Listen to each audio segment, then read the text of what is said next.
Welcome to the Retrospect podcast, a show where people come together from different walks of life and discuss a topic from their generation's perspective. My name is Ian, and as always, I'm joined by Stoney. Hello. And Jason. Hello, everyone. How's everyone doing?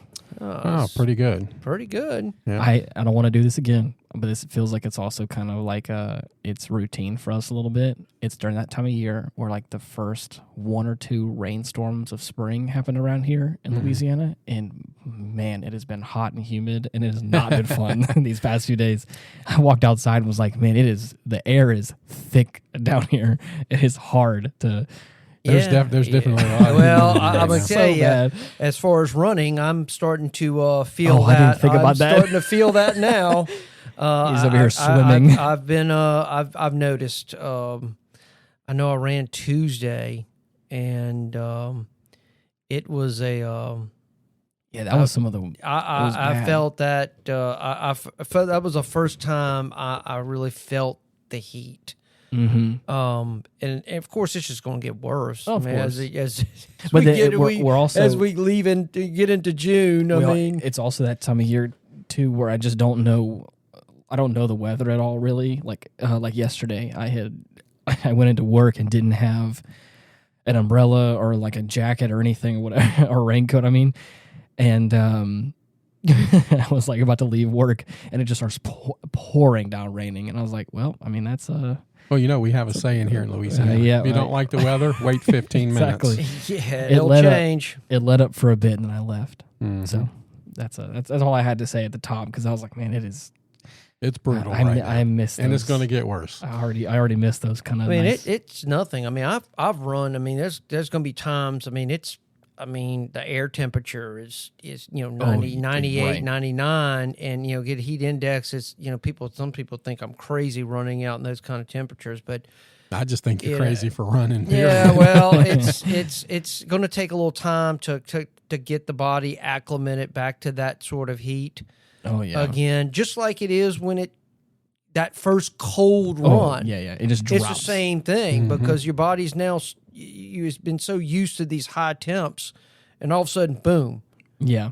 So it's the same thing. You know, it's just part of it. One good thing I can say is that I have been going to the gym pretty consistently over the past couple weeks, and I've consistently tried to like walk a mile at least every time that I've gone, like for like a warm up or like for like a cool down at the end of the like a workout set, just like trying to keep like, so I'm not running, but I'm definitely walking though. I'm trying to walk at least a solid mile each time I go, which has been a couple times the past couple weeks. You're lifting weights? Yeah. What are you doing? I'm doing I've done some free weights a little bit, but I've done like they have these I don't know what it's called. It's like this it's a whole bar that has like pre-fixed weights on it. So I've just been doing like whole curls of the bar at 50 and just been rocking it for a while and then trying to push myself that way. So 4 sets of 10. Yeah, exactly. Well, I start off at 3 sets of 10 because once I get to that 30, that last one, I'm like, oh man, I gotta take a break for a second. But yeah, that's so I've been doing some of that. The gym that I go to has like a whole bunch of machines for all kinds of stuff. So I've done some like leg press stuff and some other like chest press or like the all kinds of stuff. We need to do an episode on physical fitness. Yeah. Just remember though, as important it is to break the muscle, because that's actually what you're doing when you lift weights. You're actually putting little tears in the muscle. Right. Just as important as doing the weights is healing. Right. So giving it rest and nutrients. Right. They say that's the best time to actually take your supplements and do your meal replacement is right after you work out, because it goes straight into the body and starts the healing process. They say the rule that I followed back when I was really lifting hard, and I did hard lifting, power lifting for years. They say you're supposed to take in 1 gram of protein per your body weight. Wow. A day if you want to grow muscle. Okay. So whatever your body weight is, that's how much protein if you're trying to build muscle tissue. Right. To get the gains that you're going to probably want to see. Got it. Eventually. For me, I definitely have been I've been trying to take it light. I want to, again, I know what would work for me pretty well. And so I've been going at least 3 times a week for at least an hour, if not more, and just trying to keep that like cycle going because I know that I can. That's good. I can move up from there. Yeah, if I bite off more than I can chew, I know it's gonna take your time. Right. It's 6 months is going to be the key for you. Right. 6 months, you'll develop the habits, and then you're going to want to go to the gym. Right. Most people falter within that first 6 months. It never fails. It's just what I've seen from working in a gym years ago. To just being in that world for as long as I've been in it. Right. It's hard. Yeah. Once you, right. to get moving. So. Yeah. And that's the thing. So I know that's my routine so far. And I have been taking days in between to rest, but also I do other things too. So it helps out my schedule to do like a Monday, Wednesday, Friday kind of like rotation for right now. But yeah, I'm trying to take it easy. I'm not trying to, I'm not trying to double my weight in overnight. Yeah, I mean, don't kill yourself. No, but I mean, you want to stress your body. Of course, yeah. A little bit because that's the whole point of doing this. But you'll, just steady, easy, kind of get your body into that use of doing that kind of stuff. I brought this up, to kind of segue into the topic, but I forgot that you actually have something that you wanted to. No, talk about. I just wanted to kind of do a follow up. I'll bring it full circle. Yeah, I just wanted to do a follow up on on episode 83 was America's blood economy. Right. It's so funny. Right after we recorded that episode, I found a news article that came out dated May 11th, and it's titled, FDA eases restrictions on blood donation for men who have had sex with men. Oh, okay, yeah. So that was the title? That's the title of the article. It's in Politico. Right. And at least there's no way of confusing terms like they. Yeah, it said FDA on Thursday finalized a long-awaited plan to loosen restrictions on blood donation by men who have had sex with men. It will update risk-based individual questionnaires to help reduce the risk of transfusion-transmitted HIV. So it appears to be that, I think we had mentioned in that episode that this was prohibited. And now it looks like they're changing that. So I just wanted to kind of mention that. That's interesting. And I wonder how cutting edge the Retrospect podcast is. Because that article came out the day after we had our podcast. Yeah. When we did our first Madison Brooks podcast on that tragedy, the very next day, all the Rape Club information came out. It was, we recorded on Thursday and Friday and Saturday, all that information. Right. So we are apparently very cutting edge. We're on the Retrospect. We're on the bleeding edge of this thing. We're on the forefront of society and what's happening in America and the world today. We are constantly looking for information that ties into past. And we want to educate our listeners and keep them informed, because a lot of the feedback that I'm getting is they're tired of the network TV and media, and they're getting some information from us. And that when you read that right there, I'm like, that's 2. Yeah, right. Yep. That's 2, maybe 3. We'll go ahead and chalk that up on the board for another tally mark for us. That's right. So anyways, what I was going to say was I was going to try and segue this into like the actual official topic for today. Do we have a title for it? Is it the glorification of busy? Yeah. Okay. That was what I was going to say I was talking about this with you guys post show last week. And it ties into, I'm going to talk about this more with like gym stuff as well and being intentional. And I had a mentor of mine a long time ago who, upon me kind of slacking off on having some sessions with him and like really being intentional about learning and getting better, and I kept like claiming I was quote unquote busy, he looked at me straight up in the face and said, "Stop your glorification of busy."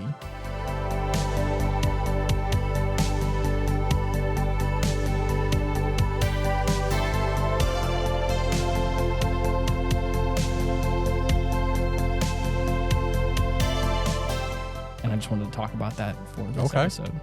So what is that? I guess what does that invoke in you whenever you hear that? There is a ton of research on this topic. And I had no idea. Oh, yeah. There's been that much, social, psychological research relating to this topic of busyness. Oh, yeah. So, I think we have a lot to share. When you do the research, it breaks it down into different forms. Right. Yeah. Personal, business and work related. Yep. Relationships. So, like Jason said, there's quite a bit of information out there. Mm-hmm. And people are losing ground because of this glorification of busy. Right. Relationships are suffering.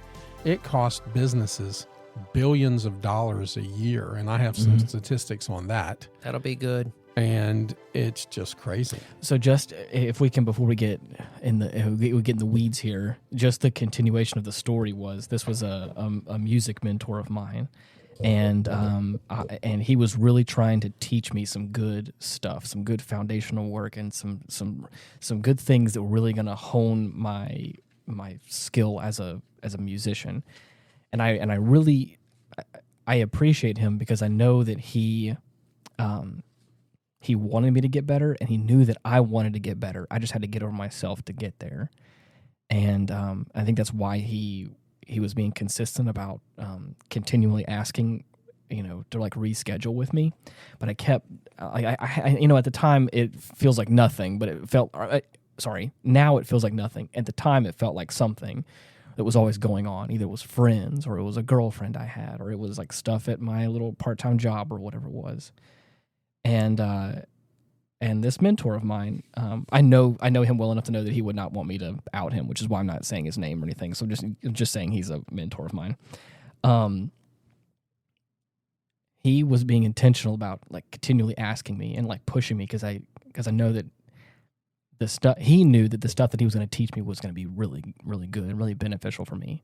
And then after that conversation that we had, where he really told that to me, I of course got upset. I was upset because I felt like I was called out, and I felt like, he really outed me and all that kind of stuff. And truth hurts. The truth hurts sometimes real hard, especially when you don't want to hear it, but you need to hear it. And that was that moment for me, is that I went home after that, and then it just really stuck with me, and I just kept like festering on it. It was just like, I was so upset about it. But then that was that one little moment where it clicked, where I was like, you know what? I don't think he's wrong. I actually think he's really, really correct. And it took the cycles of grief, where I was like, I'm angry, I'm sad, and then of course it was like I got into the acceptance part, where I was like, he's not wrong. I have been making excuses, pretending like I'm busy, pretending like I don't have time for it, but I know that I want to make time for this, and it's going to take me being intentional about making time for this. Mm-hmm. And after that, I shortly afterwards, after I had cooled off a second and was no longer emotional about it, I had talked to him and was like, I apologize. You're right. And now I want to start over for real this time and like actually learn. So that's, Well, I have an anecdote for this. Okay. When I left my former career of private sector protective services, I took over the management of a construction company for one of my friends who needed some help. Bob the Builder. Huh? Is that Bob the Builder? No. I'm kidding. But I went out on the job, and I oversaw some things. And there was this one man that we noticed that was always busy. Always busy. He was just, you never saw him standing still. He seemed like the hardest worker, I bet. He seemed like the hardest worker. And it wasn't until I started questioning the foreman and the squad leaders and, what was going on with this guy. So one day I decided to investigate it myself. And whenever you saw him, he was carrying a 2x4. Just one 2x4? One 2x4 from this side, walking to the other side of the job. And then when you saw him, he was coming back with another 2x4. So I went and painted the 2x4 just on the end of it. And for 3 days, every time I pulled up on the job, I saw him carrying the same 2x4 from one side of the job to the other. He was busy. He looked busy.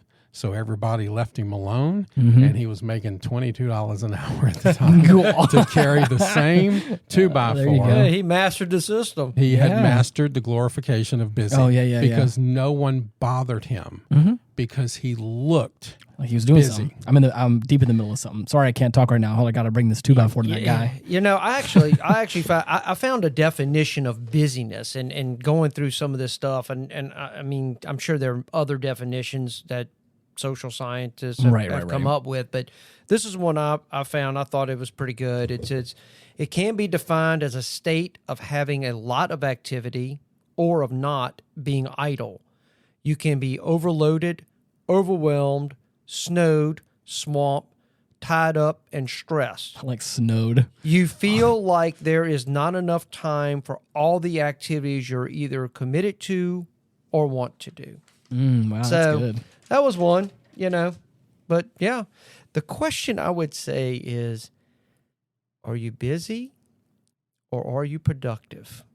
Ooh, that's a good one. That's the I have some interesting. distinction. Can we go into the workplace for just a minute? Sure, yeah, go ahead. I have some interesting stuff, and these are some numbers that in the workplace that people are considered busy or the glorification of busy. Mm-hmm.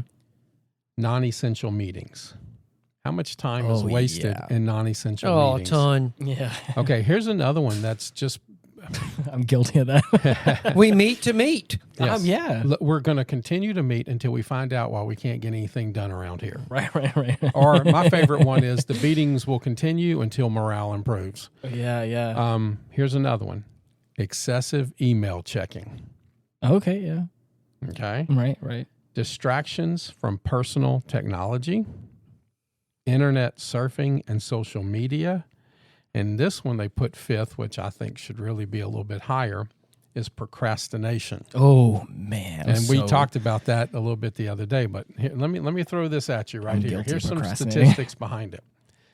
Non-essential meetings are wasting around 31 hours per month in unproductive meetings and costing American companies approximately 4 work days worth of labor per employee per month.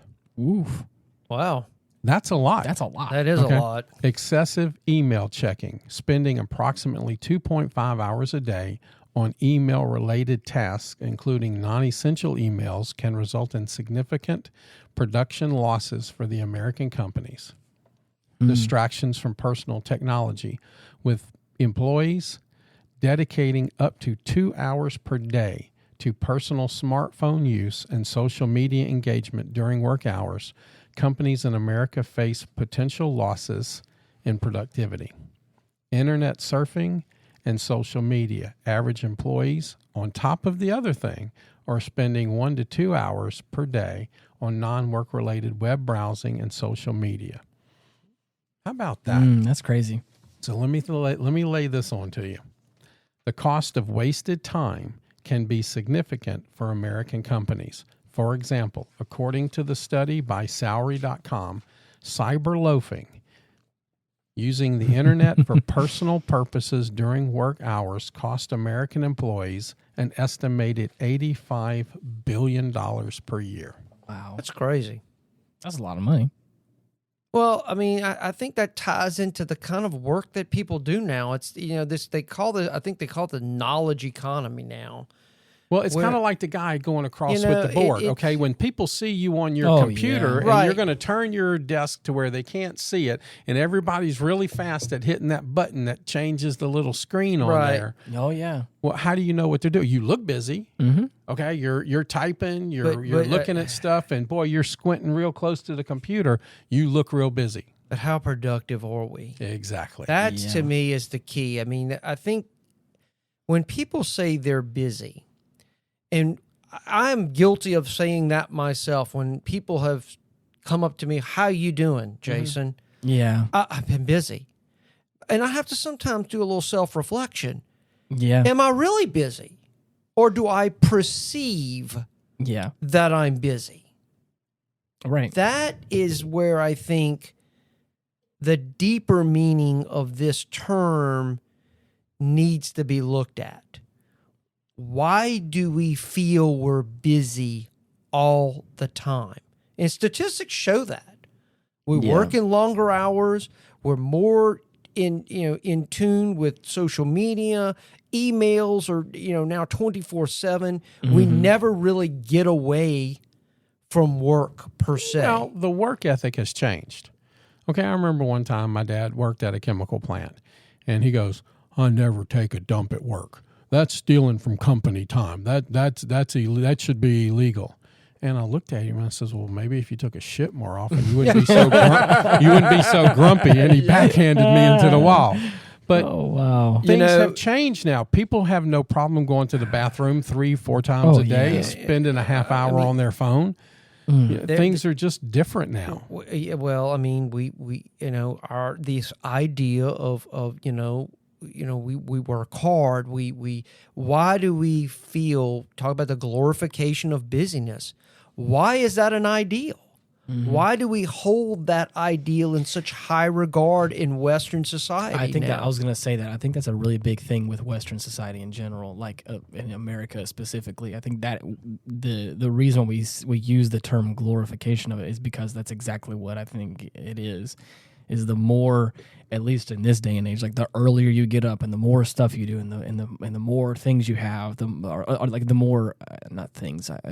more stuff you have like scheduled that you have to do, the busier you are, I guess, the more productive it feels like. You are viewed in our society, when people say they're busy, it taps into, I think, a deeper stream within you of self-worth. Yep. I think the idea that if you're not busy, wouldn't that be glorification? What are you doing? What are you doing with your? Have you heard that? What are you doing with your life? Yep. Right. How many times have you heard that? Oh yeah. And especially a guy like me. There's a guilt associated with the idea, and I think a lot of people say they're busy because they don't want to appear to be like, I'm not doing anything with my life, even though maybe you are.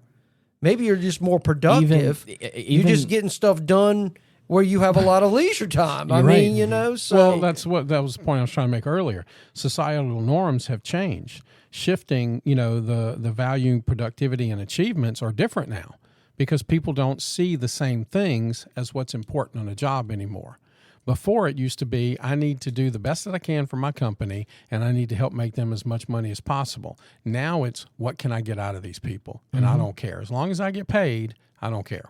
So it's a generational thing, number one. Okay. Yeah. And that's how we really need to look at that. It's changed. But I do think that regardless, I hear that, and I think I agree with that. But I think that one thing that has remained consistent is like the more things that you have scheduled, the more things that you're doing, you're perceived to be more productive. Sure. Like even in my own life, I have friends of mine that like I will say like I don't think it's embarrassing. Some people kind of find it funny, in my age group, but I have to schedule out time for friends. I have to schedule out time for hangouts or whatever. We used to call it penciling in. Because when we do it in pencil, because it may change and I've got to erase it. My fiance and I have a Google Calendar that we have like scheduled out events with, that we have at least the next 2 weeks worth of stuff we have to do or going to do or want to do with friends or otherwise. And so even my friends have commented on the fact that like I have a full-time job as well as, host and produce a couple of podcasts, and I also play music and like other stuff like that. So there's like I do a lot of things and I keep myself busy, not in a glorifying way, but like I think it's also kind of a character flaw. Sometimes I will overbook myself because I like to do a lot of things, I think.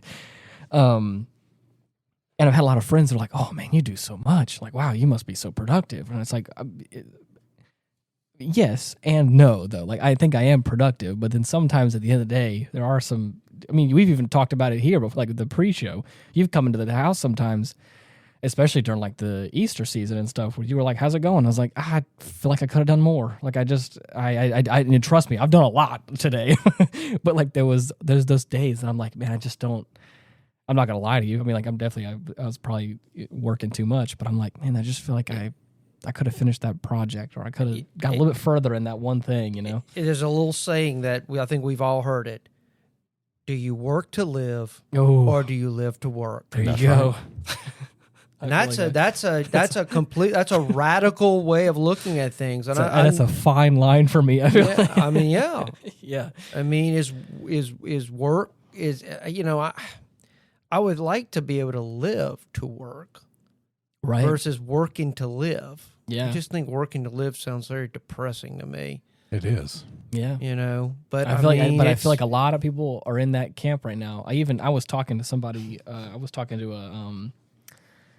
to like a call center, and the lady on the phone made a joke saying like, we all know we're out here probably living paycheck to paycheck, and things like that happen sometimes. Yeah, and it was relevant to the conversation, and I was like, I've never actually like heard a person in like that in her position say something like that to me, where it's like, you know what? There's a lot of people out there that are in that boat. There's 75% of American families live paycheck to paycheck. Right. One major automotive problem, repair, can bankrupt a family. You're right. Or a medical. Mm-hmm. You break an arm or a leg and you got to go pay, for your kids. It's ridiculous. Right.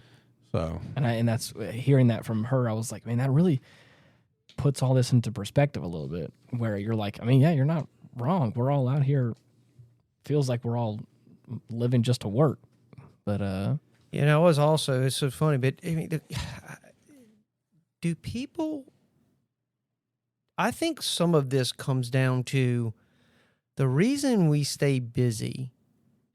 And I picked up a lot of this in some of this research, researching this topic, and it really kind of struck me. People don't like being alone with their own thoughts. At least not in this day and age. Idleness seems to be it makes people really nervous. Yeah. Well, it's the age of ADHD, and everybody's bored. Mm-hmm. And they need that quick dopamine rush from social media and your boss patting you on the back and everything else. That's what I'm saying. I was reading, there was an experiment they did where they asked participants to come into a room that it was just an empty room with a table and a chair. And they would ask participants to sit there at the table and for 15 minutes, if they could do it. Mm-hmm. Next to them was a button next on the table that shocked them. Oh gosh. And they said before they would enter a room, they would pay not to be shocked. Mm-hmm. What the researchers found oh gosh, I don't like where this is going. When people sat down before the 15 minutes was up, they were shocking themselves because they were looking for the stimuli. Oh my gosh. To affect to give them something, which I found interesting. That is interesting. And you see, I'm just the opposite. There's a room in New York that is completely soundproof. It's negative sound. Yeah. And no one has been able to stay in that room for more than an hour. And I'm going, that sounds like heaven to me. It may be, but I think there are a lot of people right that are very uncomfortable kind of being alone with their thoughts because they don't like where they're going when they're left alone. So they stay busy. Sure. Right. I need to stay busy because I don't want to think about what's going on actually in my head. Mm-hmm. You're right. That's uncomfortable. And that is very true. There's a lot of people that I know that are like that don't.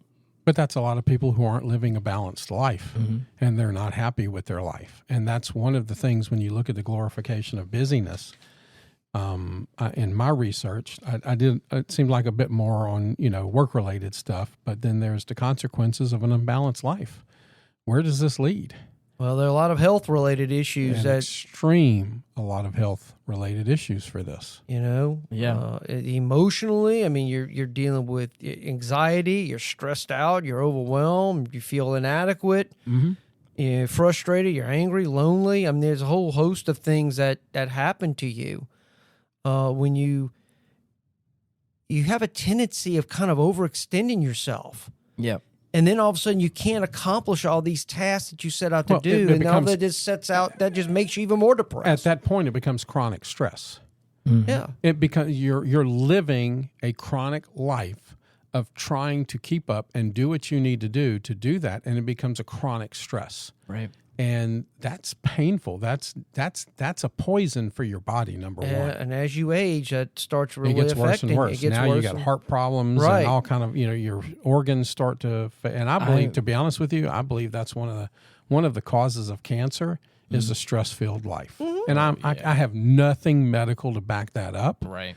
But I just believe that it's part of it. When your immune system goes down and your body becomes so negative and toxic, does it give it a place to grow? You're right. I think I'm a very I think the textbook definition, I'm a pretty big introvert. Like I can do well in crowds, and I can hold my own in a conversation and that kind of stuff. But I'm pretty sure that the definition of being introverted or extroverted is where you receive your energy. Do you recharge and energize yourself like being in a group of people, or is it more so when you're by yourself?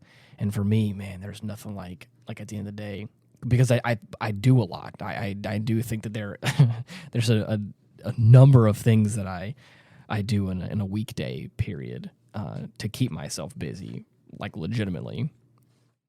But there's nothing for me like just being alone in my home office and just like sitting back, being alone, listening to music, or just, playing a game or something like that, whatever it may be. That is like my time where I'm like, oh, this feels... I remember my grandfather on my mother's side was a head purchaser for one of the chemical plants in South Louisiana. And so he was on the phone all day long. And when he got home, that phone better not ring. Yeah. He didn't want you on it. He didn't want to see it. He didn't want nothing to do with that phone. He wanted his alone time, and he didn't want to be bothered with anything. Oh, yeah. I'm that way about my email. Okay. The second I get home, that work email does not open. And that's good that you do that. Right. But there are a lot of people that don't do that. Right. And I know that that is a privilege. Like, I'm not taking that for granted, but that is one of those things. Like, moving into the career that I did move into, there's a few like lines in the sand that I had, and I was like, the last day of the week for me is Thursday. So if you want anything out of me or you want anything done before the start of next week, you set boundaries. I set boundaries. We're like Thursday at like 3 or 4 o'clock. Like, everything better be into me by then, because the second like past that. I mean, like, obviously, I do still have the email, and in case an emergency happens, like, I can still access it and will fix things in case something's broken or messed up or whatever. Like, I can do that, but I make it a point to not answer it or to not open it. Like, so, that's it's amazing how this has changed over the decades, because at one time, the idea of leisure was actually viewed as a positive thing. Because that was the upper classes of society, because they were very wealthy. Right. They could have all the leisure time they want, and the working class is the ones that worked all the time. All of a sudden, it's funny how that has switched now. But also in Europe, you get a month off every year. They view work differently. They view work differently than us, and you're going on family holiday for a month. And in America, you're lucky to get a couple of days off a year. I think they have a better work-life balance in Europe. Some of the research points to why is that here in America, and I think it kind of goes back to how work was viewed in America. The Protestant work ethic. I mean, all that comes from the Puritans. And you work hard, and you're going to be successful in life. I think in America, the idea of social mobility is more ingrained in our culture than in Europe, where people feel that I can change my social status based on how hard I work. Well, that also came from the Rockefeller, J.F. Rockefeller, one of the main Rockefellers. He actually started school. And he started school for a reason. And that school was for, he said, and I wish I'd have written this quote down, I don't want thinkers, I want workers. Yikes. So that was the whole reason he put all this money into schools and education and things like that, because he didn't want people to be able to actually technically think for themselves. There was a narrative in what the school was going to teach you. And only a certain group of the socioeconomic upper class was going to make it to that upper 10% that was really going to make money. Everybody else was designed to fail and find a trade and be a worker. And that's part of that New World Order kind of stuff from the Rockefellers. That was his design. And just like you said, to keep some people here and some people here. Yeah, well, just as I said, society has but it's flipped now. Right. It's just flipped now. It's no longer the idea of leisure. That's looked upon as you're being lazy. You're not fulfilling your life. Well, there's a commercial out there right now. I don't know what it is. The commercial says, "Ooh, about saving money." Well, do I have a house in the future? Oh, don't hit that button. What's that commercial? Oh, do I have a house? Oh no, you spent too much money on vacations and going out to eat. Yeah, I mean, so you didn't save any money, so you don't have a house in the future. That goes back to that social mobility. It's we all at some level feel I could be the next Elon Musk, or I could be the next super rich person if I only work hard. But the reality is that's just not going to be the reality for the vast amount of the population. It's just not. I mean, there's going to be a small percentage of people who either have the innate skills, they have the talent, they have the right connections, they have some luck that goes their way. Right. All of that kind of factors into some people become the next Elon Musk or Bill Gates or whatever person you want to use that's kind of very rich. But even those people are viewed, they've worked hard. You don't see them just kind of leisurely. I mean, look at Elon Musk when he took over Twitter. He's at the office. Here's a guy that's worth billions of dollars. He could sit at home and just sail on a yacht every day of his life if he wanted to. But you know what he's doing? He's working. Yeah. That's such unheard of as it was at the turn of the century. And I'm talking about like 1900. Right. Time period. Not the last turn of the century, the one before that. The one before that. Yeah. So yeah, we have elevated this idea of constantly staying engaged as a positive thing. And I'm not saying it's not positive. I guess you could say it gives people purpose, but I think it comes with a cost. For me, the line in the sand that I have crossed for myself is when it starts to affect my relationships with friends and family. There's after that hard conversation that I had with that mentor of mine, I realized that I had lost a really good friend of mine because of that same sort of mentality that I had. And I didn't put two and two together until after he and I had the conversation. So there was moments with that friend of mine where I feel like he needed me as a friend, and I was too infatuated with a girl at the time, or I felt like I had other more important things to do, and I felt like I was quote unquote busy. But realistically, I did have time for him. I didn't want to allocate the time for him in that moment. And it got to a point where, of course, he was like, I don't want a friend that's not going to be here for me when I need him most. He didn't say it to me personally, but I know that now, looking retrospectively on the whole matter. He moved away and just never really talked to me again. And then I thought it was something else that I did, but then really sitting down and thinking about it, I was like, no, it was because I was being a bad friend, and I was, pretending, quote unquote, to be busy, and I was justifying, not reaching out to him and all that kind of stuff because I felt like these other things are more important. And so that's, we're talking about some great stuff here when it comes to bettering yourself in the future and, your career path and, all that other stuff. But boiling it back down to how could you apply this to your life right now is being honest and being intentional.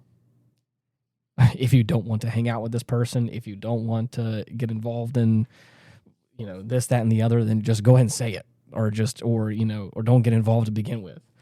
But don't try and pretend like you're just so busy and you just don't have time for anything else. Because I think realistically you do.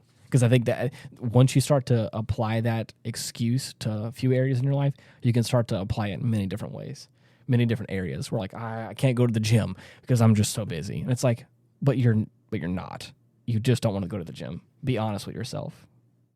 And that's why, like, for me, like I had said this, I think, a little while ago. I got a gym membership to someone that's really close to me. I got one that's open 24/7, and I can go by myself whenever I want. So if I'm not going to the gym, it's most likely because literally a schedule conflict happened, or it's because I don't want to go. It's not because I'm just so busy that I can't do it. I'm planning time for it. Like, there is time allocated in my schedule for it. I think that's the thing. It's being intentional, being purpose-driven, having a reason. So, yeah. Well, being busy, it leads people to believe incorrect things. Being busy leads you to believe that you are successful, or that you are efficient, or that you are productive in what you're doing. But what it's doing is creating this incorrect sense of self-worth. And then that's when the negatives come into it. And I like, Ian bringing it back down to what can we do in our daily lives. But that, to me, and all of the research that I did about the glorification of busy, is just trying to work very hard to create a balanced life for yourself.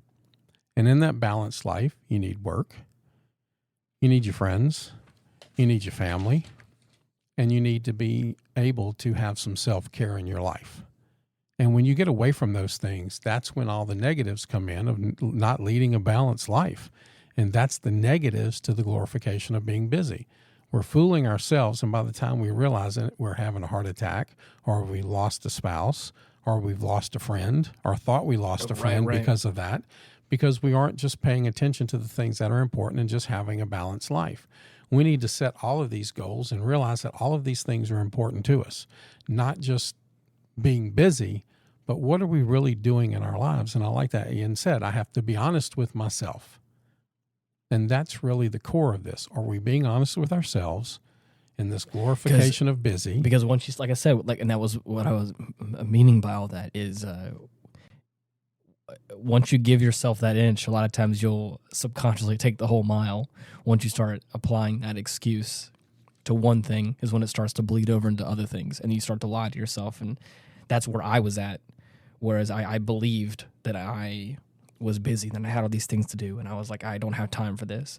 But then it took someone looking at me in the face and was like, stop it, for me to check myself and go, maybe I am just lying to myself and lying to the people around me, and also hurting friends and family because maybe I don't want to hang out with them. But instead of stringing them along and making them believe that I want to spend time or I want to do this, that, and the other, and I'm saying maybe, there is some research on how you interact with your friends and when you decline invitations. Well, do share that with us, Jason. You have that look on your face. Like they've got some good stuff. I have realized that a lot of times doing to others as I would want done to me in a regard like that is whenever I'm trying to schedule out things and I'm extending an invitation.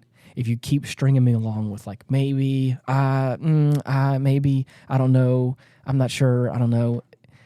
Whenever I know deep down that that's probably just no, a lot of times I think I would respect it more and it would help me out in the long run if you were just like, no, I'm sorry, I can't. I'd be like, that's okay. I'm not upset about it. I appreciate that you just went ahead and told me no, so that way I can go ahead and plan accordingly instead of being strung along forever. And I realized that when I had a friend that said that, it looked me straight in the face and was like, I'm sorry, I can't make it. It's not going to happen. It's a hard no. And then I had a bunch of other people that were like, maybe. And I was like, man, I really liked that, where he was like. Do you feel that if someone declines your invitation to do something, if they tell you, I'm busy, do you view that person a little less than you do than maybe somebody who says, I'm just tired, I have no energy right now, or I'm just have no money. I can't do what you want to do. Right. Do you? I mean, subconsciously, do you feel like that kind of you take offense to that a little bit? No, but I wouldn't probably take offense to it. But I can tell you, if someone was to be honest with me, this is just me personally. I'm not going to speak for anybody else. Is if somebody, especially a friend of mine, when I was like, "Hey, we're having a hangout at my house. You're welcome to come if you want to," and he or she was to tell me, I really can't. I'm just too tired. It was being honest and was like, right. or I'm not feeling well, or whatever it may be. I would respect that answer more than just some kind of excuse that you're busy instead of some exactly. Like, and that goes along with what the research shows is Yeah. people look at someone, they kind of fall a little bit in their eyes when they say, well, I'm just busy, because time is viewed as something you can control versus say money or I'm tired. Well, time is the true currency. Right. So I found that pretty interesting about how One thing people view that. I never thought about it, but it was like, wow, never thought about it. Well, if somebody says you're busy, then that means you don't value. Thinking in your head, what are you putting before me? Right. I must not be very important to you if you can have all of these things ahead of me. Yep, there and it is. you can't go and find 15, 20 minutes to go have lunch with me. Exactly. Okay, so you're that. Okay, well, I got you. Right. Thank you. And see, and I. This is something that so we should put things in context. Every other Friday, I have like a hangout at my house. I want to be really intentional about my friends are welcome to come to the house. They're welcome to hang out, and it's just a safe place where everyone can come and just chill. Did you ever get an invite for Fridays? I have invited you guys in the past. You can come if you want to. You see that? We didn't get that invite. That's no okay. Fridays. I don't recall that invitation, but I mean, look, I get it. His friends come on Fridays. Oh, maybe we're too old. Maybe. No, trust me. I am a boomer. So But that group is a group of friends that I have gone to school with, other musician friends, and all that kind of that whole crowd of people where you're welcome to come and just hang out, have a safe place to hang out with friends, and making it intentional about scheduling it every other Friday so that way people can either take time off of it for it or so that way you have some sort of stability. And I'm happy and I'm proud to do that for the friend group. But this is where it comes into play. There's always a but. There's always a but. I'm gonna probably send out a handful, 3 to 4 invitations as it happens. And if you always have something coming up, or you always have an excuse, or you or just never want to come hang out, I'm not gonna beg you to come hang out with us. I'm not going to beg you to come hang out with me because I'm at this point in my life right now where I don't need to beg to hang out with anybody. I got some people that love me. I've got a great family, and I have a wonderful fiance, and I have a core group of friends that really enjoy hanging out with me. And so I don't need to beg anybody to come be my friend. I would love for you to come and be my friend. I'm extending an invitation. My house is open. I've got alcohol. I mean, what more could you ask for? And so, there's been a couple of times where I have had to send out the message that the door is always open. You're always welcome to come. And that's it. And a lot of times I'll have people that they've come back around and they're like, "Oh, I wish that I could come hang out with you guys. I miss you guys." And I was like, "The door's always open. Just come on by." Yeah, it happens. It is. That's because they're busy. That's what I'm saying. And at that point, it's like this is what I'm saying. It's like if you or just uncomfortable with the friend group, or just don't like me, or whatever it may be, I want you to feel confident that you could talk to me about that. And I've had some conversation with people that were like, with my work, they've had some pretty good reasons before in the past. They were like, I just don't have the time because of work and school. So sometimes it's understandable. But there was one friend in particular that was there was one guy in particular that he just he was kind of a flake towards everyone, and so it was like I'm not. Every time he would send the message out, we should hang out, I was like, I just would stop responding where I was like, I don't want to, I feel like a broken record. Every other Friday, it's scheduled, it's on the calendar. So that way no one has to question it. Everyone can guarantee oh, we're going to go to Ian's house. But see, he's the exception. Right. See, Exactly. I'm more interested in the people that say they're too busy because they would rather go home and sit in their underwear and look at TikTok videos, pretending in their glorification of what they'd rather do to be busy than come hang out. And you see, and that's where I think part of this problem is technology. Oh, it's big time. Okay. It's technology. Because how many people, it used to be, hey, you want to go out Saturday night? No, I got to do my hair. I'm washing my hair. So you would rather wash your hair than go out with me? Yes, I would. And now it's, no, I have to do this or I have to go do that. But you're really going home and you're just going to watch your TikTok videos and do nothing. Right. Or Netflix or whatever. So I think that technology is even enhancing that busyness because that's what we consider busy. We can lose 2 or 3 hours on our phones, our smartphones, our tablets, our computers, it's amazing how and much it's gone. Yep. Yeah. It's amazing. But how I felt busy because now I don't have enough time to technically do the things that I actually really need to do for self-care and a balanced life, like go hang out with friends. Right. Okay? That's important in your life to have a balanced life, is to go hang out with friends, decompress, and learn some new things. Yeah. But I would rather just stay on my phone and watch these dumbass TikTok videos. And now I feel busy. Well, they're getting their dopamine hit. Exactly. Right. And that's why I chose to hang out the way that I did. It's every other Friday. And I think that has worked out so well, because I think sometimes doing it every week is a little too frequent. Doing it every other week, sometimes people may miss one. And then at that point, it's probably been a month since we've actually been able to hang out together, before the next one rolls around or whatever it may be. And so far, that's what's helped me a whole lot, is being able to and a lot of times we'll get drinks, I'll have snacks or hors d'oeuvres or something. And it always will work out that at least a core group of people will come and hang out. We'll play board games and stuff. And I wanted it to be an intentional place where you could just come and hang out. It's not a big deal, and it's just something that happens on the books every time. And you don't have to make an excuse, or if you don't.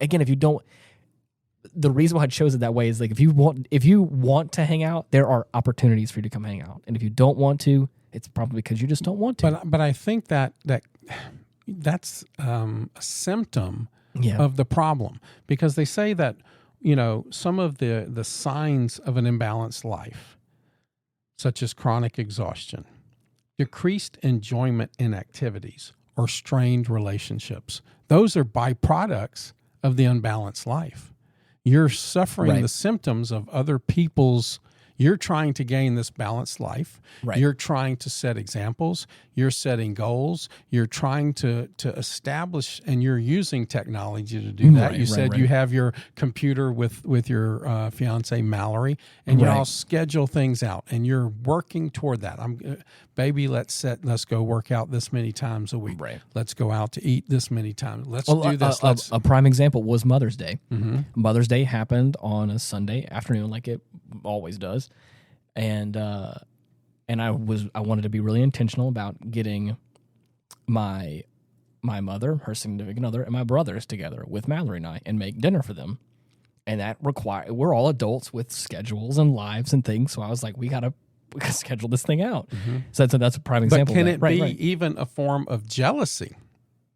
If they're leading this chaotic life and they don't have this balance, do they really want to be around somebody that's striving and working toward a balanced life and relationships and friendships and your podcast mates and all of this stuff? You have time set aside for these things. Are they threatened by that? How are you so calm? How are you so at ease? Why is your house so nice? Why is your studio so clean? They come and they see these things, and they see that you're just kind of relaxed. And hey, if you want to come. If you don't. Right. Where to them, that's totally the opposite of how they feel. Right. Because they are stressing out. They are burning out. They're leading this life that's not balanced and struggling to continue going on, and realizing all these things are crumbling down around them. Mm-hmm. That's got to be offensive to them. Probably.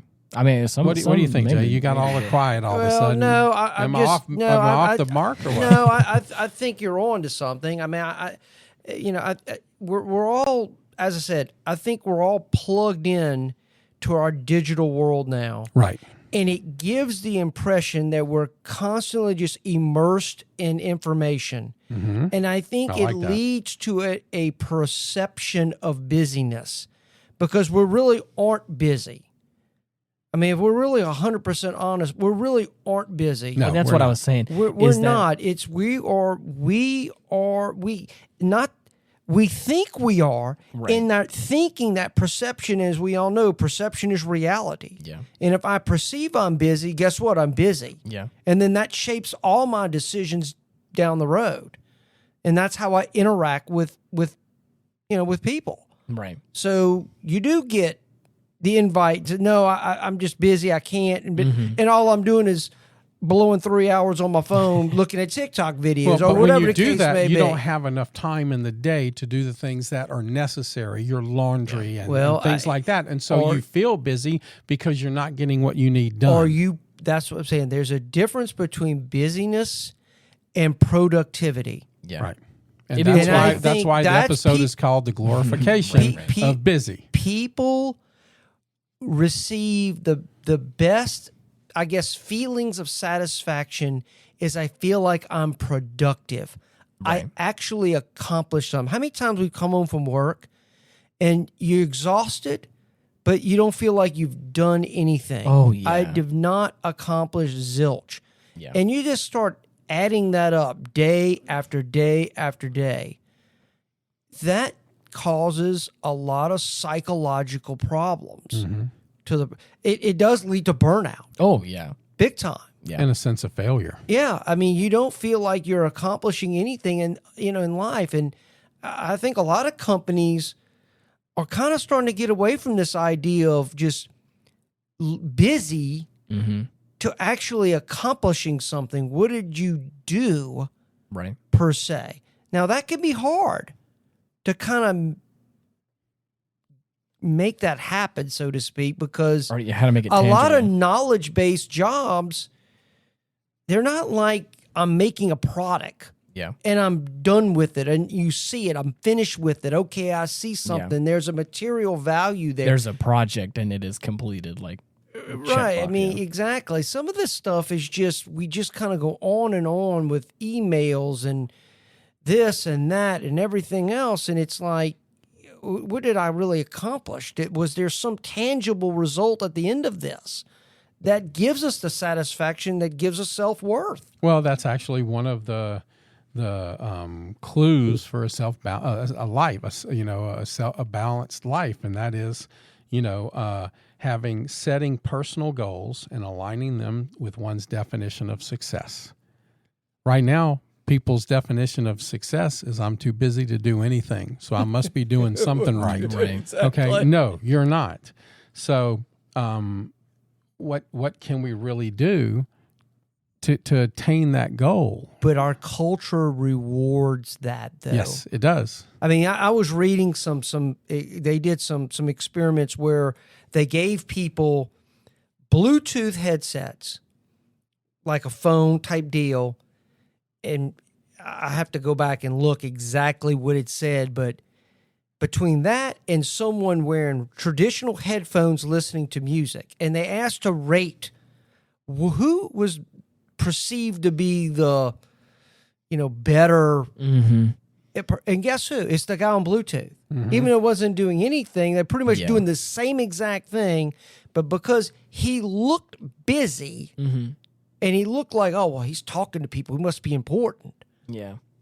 Right. It's perception. It goes back to what our culture has bought into, that we have bought into busyness. We have elevated this up to a level, but we're not accomplishing anything. All it is, we're drowning even more and more. More people are now depressed. Yeah. More people are angry. Why do there seem to be so many people that are upset that live in urban areas versus out in the countries? Out in the country. Yeah. There's a reason for that. They're constantly bombarded with information. They're always in the rat race. Right. Keeping up with the Joneses. I got to do this. I got to work harder. I got to work more. Yeah. But we're not really accomplishing anything by doing that. And it's leading a bunch of people to be alcoholics. So basically. One of the answers is to disconnect from, technology. Well, sounds like it. How do you do that? Set boundaries. Yeah, Ian said hard. He did that. I've set boundaries for it. I'm using social media. I'm using a calendar. Ian works, luckily his job allows him to set boundaries. Yeah. There are many people that work in corporate America. that those boundaries don't exist. No, they work in it's a dog eat dog world, and I got to make things happen. And if I got to work all night to do it, to beat the guy next to me to get the promotion, guess what you're going to do? That's right. You're going to do that. Yeah, that's hard though, because that's what is more important, and that's such a hard thing is your time and your sanity and your mental health more important, or is it just getting that bigger paycheck? It's so funny. In my current job, many years ago, there was a saying: walk around with papers in your hand and look worried. That way people thought you were busy. And they left you alone. Or walk around with a 2x4. Or you walk with 2x4. But that was the mentality. Is we're so preoccupied with this busyness thing that what are you doing every single minute? But you're not really accomplishing anything, and it just leads to this depressed state that I think our society is in, because I'm working all these hours. Why am I unhappy? Yeah. Well, I think it also, like, at least speaking from like personal experience as well, is like sometimes there was a point in time where I worked 2 jobs, like especially during COVID. That was hard. Where I worked so many hours, and I felt like all I wanted to do was come home and not do anything.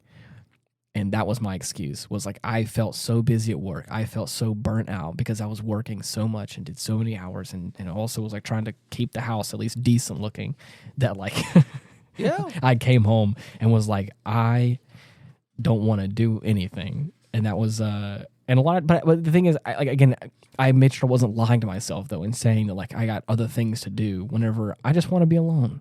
I just want to be alone. I want to listen to some music. I want to sit back. I want to take a deep breath, maybe have a drink, and just be like, just by myself for a minute and just have some peace and quiet. But a lot of times I tried to tell my friends and family that when they wanted me to go do something else. Sometimes I would have the energy to go do other things, but then other times I had to be just real and was like, I love you the most, but I don't want to do any of that right now. So, and that was hard because that was such a different time for me, where like I had, again, my friends and family some of them weren't as fortunate as I was, and they had lost a job or were in the process of, being laid off or whatever it may be. And I was over here, working double time, and I was like, man, I just want a break. And everyone's like, well, count your blessings because we don't have a job right now. So that was hard.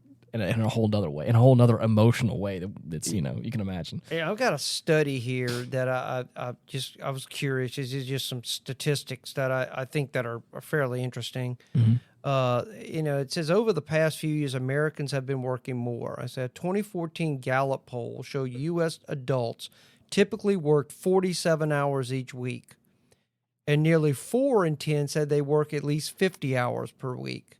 Wow. Americans are increasingly retiring later and taking fewer vacation days.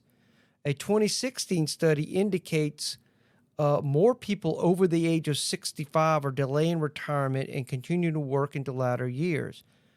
The same study found that Americans work almost 25% more hours than Europeans do. Wow.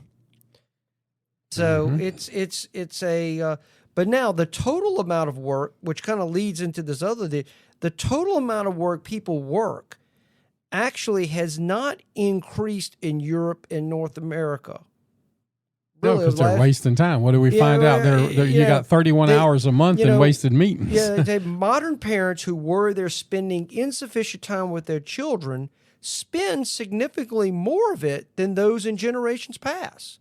Wow. The headline changes over the last 50 years are that women do a whole lot less unpaid work and a whole lot more paid work. And men do quite a bit less paid work and a lot more unpaid work. Really? So it's switched. Wow. It switched. That's crazy to think about. So yeah, we're it's now with women and men both working now, because in 1960 it was only 20% of women that actually worked. Wow, that's crazy to think about. Now it's 70% of women are in the workforce. Wow. So you both have both parents, and they both got to have these jobs to do, and then they got to come home and actually do all the stuff that's involved with, raising children and stuff like that. And that's the hard part, too, is that, like, people... you have both parties working and still can't afford certain things. That's the crazy part. Well, they're chasing the dollar. Right. Well, I mean, that's it. Also, I think it plays up into society right now as a whole, not being able to afford a lot of things. And I'm going to tell you another thing that is really, I have observed it in friends of mine, about parents have got their kids in every activity out there. And I mean, I had one told me one time, because if I don't have my child in all these things, then people view you as you're not doing a good job being a parent. We've got these children now are being pushed into these things where they have to feel that they got to do everything. They got to be in soccer. They got to be in this. They got to be in that, or whatever the case may be. It's like going on and on. Growing up, I never dealt with that. I mean, it was come home from school and you went out in the woods, or you went out in the neighborhood and you played with the kids and played football or whatever the case. Yeah, mine was... Now it's shipping kids. We got to go here. We got to go here. We got to go here. It's like, when do you have time to do anything? Right. That's the glorification of busy. Well, I don't know if it's... That's because you look at all these soccer moms and now soccer dads too. You got 2 or 3 kids. One parent's taking a kid here, one parent's taking a kid there, and you got another kid in the back, and everybody's just staying so busy. How did it get to this? Why do we feel like we need to do this? Because that's what people feel is successful now. I'm busy, therefore I am successful. I am busy, therefore I am productive. Yeah, I guess that's the thing is, well, I don't know. I guess if you're actively doing something, it makes it feel like you're productive in some way. Mm-hmm. Like if you have something to do, if you have another thing to check off the list, another practice. Have you looked at these people and are they actually happy with the people that they're with? Or are they doing these things to stay busy and not have to be around that person? Right. Because they probably know that if I'm not doing this, I'm going to be at home on TikTok, or I'm going to be at home not doing anything, which is worse than under each other's nerves and fighting. Or they're in unhappy marriages. That's exactly what I'm talking about. Yeah, so let's I don't want to be at the house because I have to talk to my husband, or I have to talk to my wife. That's right. That's why there's so many divorces as soon as the kids leave the house. So again, it comes down to what Ian was talking about earlier. I'm too busy to hang out with you. Yeah. I'm sorry. And you asked a question. Would you like it if somebody said I'm too busy or if I'm too exhausted? Well, okay, I'm too busy to come home and watch Netflix and chill with you, right? Because we're too busy with the kids. Okay, so it's the true and I love what your mentor said, the glorification of busy. Yeah, this is a real. I think this is an epidemic. Oh, it is an epidemic. And it not only does it have mental problems, it has financial problems for companies, in our relationships. It's detrimental to our health. It's detrimental to our kids. This is an epidemic of massive proportions because now it's so widespread across America. Well, so if you had to round out this episode with a word of wisdom regarding this, I actually have that. Well, I've got something too. I think it's kind of it's interesting, but it says the Puritans turned work into a virtue. Yeah. Evidently forgetting that God invented it as punishment. Oh, wow. Okay. I have a top 10 list. We all know the last episode we did was on AI. And so I asked AI to generate me a top Stoney, 10. you're part of the problem. I'm kidding. I am. I'm kidding. Just for fun. Give me or write top 10 ways and practices to help our balanced lives. Mm-hmm. Okay? There we go. Yeah, go ahead. Right. Go ahead. Number 1, effective time management, including prioritization, delegation, and setting boundaries. Okay? Number 2, practicing self-care, such as exercising regularly, maintaining a healthy lifestyle, and prioritizing restful sleep. Number 3, mindful practices, including meditation, deep breathing exercising, and being present at the moment. Number 4, setting realistic goals and establishing a healthy work-life balance. Number 5. Hear that? Huh? So you hear that? We're touching. Did we not touch on all of these? Yep. Establishing technological boundaries such as unplugging from screens, scheduling digital detoxes, and limiting social media usage. Number 6, cultivating hobbies and activities that bring joy and relaxation. Number 7, seeking support from friends, family, and support groups to hold oneself accountable and provide encouragement.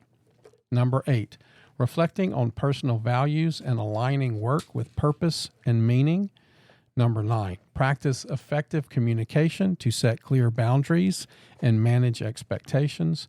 And number 10, embracing flexibility, adaptability, and self-compassion in the journey toward balance. And then it gives its disclaimer. Remember, finding balance is a personal journey, so exploring what works best for you is essential. Right. And what's funny is we touched on all 10 of those before I read them. Each one of us hit on a couple of those points in trying to, what is the glorification of busy and what do we need? We really need a balanced life. And here's some things. You express some things that you're doing to detox. And it's just interesting that we were as smart as the AI was. The only thing, thank you. I appreciate that. It means a lot. The only thing I was going to say to round this out was, and I think I've said this same thing in many episodes, and I think I'll still stand by it, to be honest, is just be honest with yourself. Sometimes it hurts to hear the truth, and sometimes it hurts to be honest with yourself, but many times that is what you probably need to hear the most, is to look at yourself in the mirror and to be real. And may I add to that? Surround yourself with people that are as honest. Your mentor. Yeah. He impacted your life with his, and it not only did it impact you for the next couple of years, it gave us a great, podcast topic too. In the glorification of busy. But he was impactful for you, just being honest with you. And that's the kind of people I like to have around my life. It's that are honest. Yeah. I said what I said in jest, but I would just like to say that work is good as long as it's productive. Yeah. Be productive. Have a healthy relationship. Don't be busy. I think you'll be a lot happier. Right. That's good. Well, and that's goal oriented. If your goal is just to make it through the day to get paid, that's not a real goal, is it? A very short-term goal. No. All right. Well, with that being said, for anybody out there who wants to leave us a comment or wants to give us a suggestion at all, we have a Facebook page /Retrospect Pod. We also have an email address that, like I said last episode, I forgot we even had. We found it. And that is, what is it again? getoffendedtogether@gmail.com. So please send us your more lengthy text there, because you can't fit it in the comment section of Facebook. But you can also just type in Retrospect on the major podcasting platforms and should be able to find us that way. But until next week, thank you so much for listening. Bye-bye. Goodbye, everyone. God bless. You're the best. Peace.